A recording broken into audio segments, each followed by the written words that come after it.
आइ हम एकटा शिव होली लऽ के अयलहुँ हेँ। मालती झा नीक लागत तऽ लाइक सब्सक्राइब करब, कारण आइ होलीके दिन छै, शुभक दिन।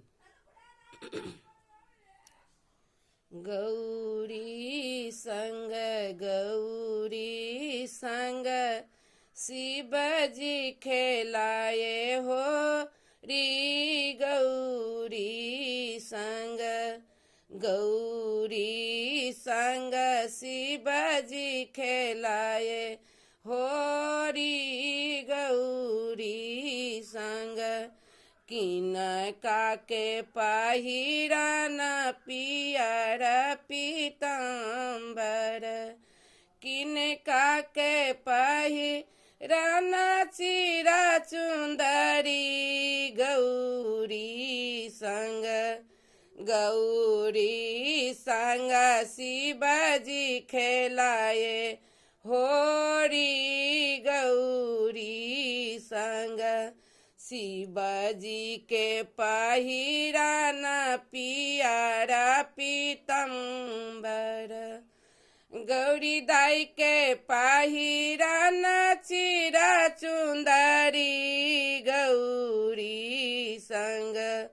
गौरी संग शिवजी खेलाए हो री। गौरी संग किनका के हाथ कनक फिचकारी, किनका के हाथ कनक फिचकारी, किनका के हाथ बीर झोरी। गौरी संग शिवजी खेलाए हो री। गौरी संग शिवजी के हाथ कनक फिचकारी,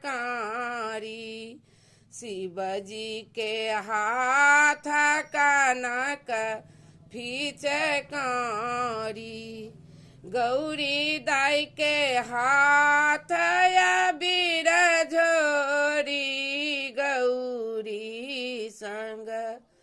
गौरी संग शिवजी खेलाए हो री। गौरी संग किनका के भी जानी पिया पीताम्बर, किनका के भी जानी चिरा चुंदरी। गौरी संग शिवजी खेलाए हो री। गौरी संग शिवजी के भी जानी पियारा पीताम्बर, गौरी दाई के भी जानी चिरा चुंदरी। गौरी